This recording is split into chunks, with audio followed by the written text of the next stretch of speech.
Omenila si tudi, da je bilo pač precej predavanj oziroma okroglih miz, in letos je bilo, mislim, da celo na 2 mestih hkrati. Mogoče lahko opišeš ta proces idealizacije, katere okrogle mize se bodo dogajale, kakšna je ta odločitev za vključitev v program?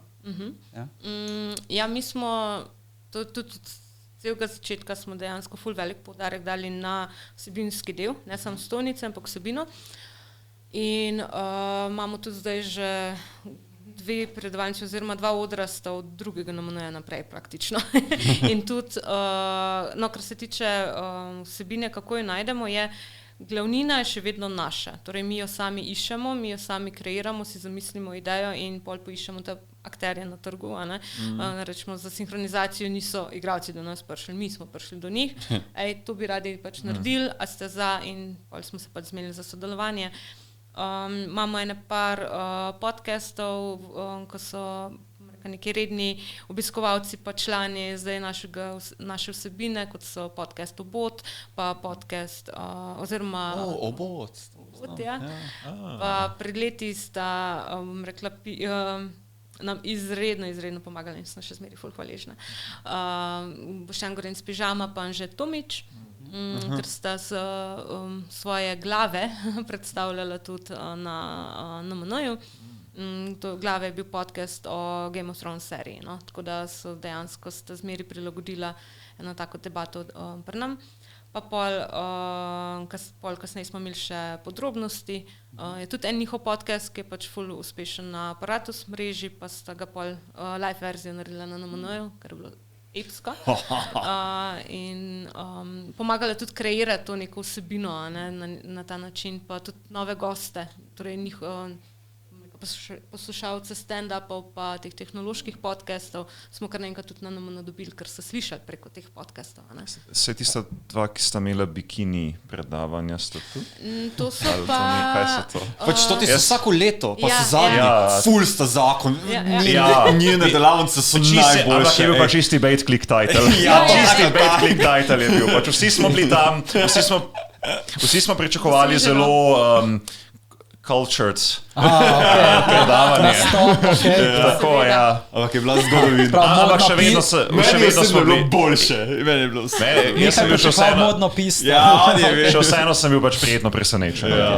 Ne, oni so pa znala zdaj na pamet jezdici vsebine, mislim, da so društva ali skupnost in oni so pa tudi, da so bili prvič že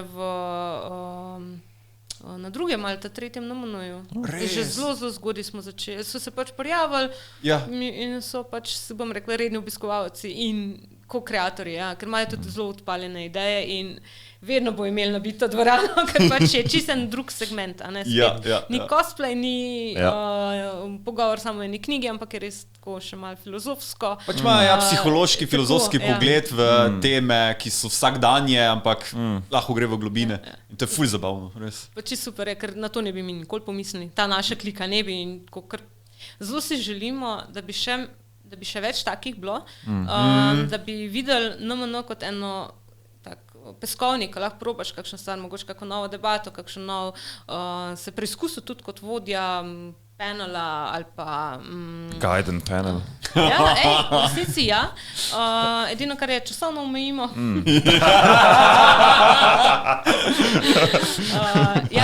Res veliko nas pride, jaz rabim vsaj uro pa pol. Ne, pač to...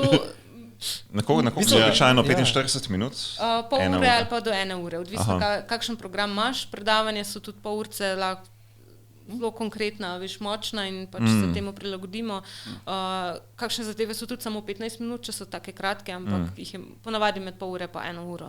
A so paneli vedno, spravi interes prihaja z vaše strani ali dobite kakšne prijave, mi si pa želimo nastopati na NMN-ju?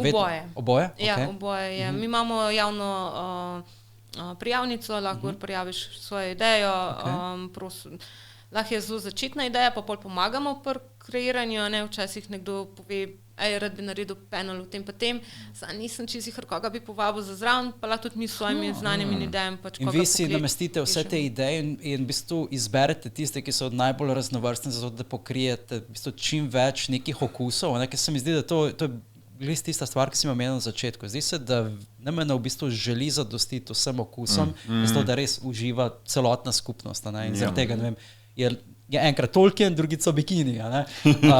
So that's the thing. V bistvu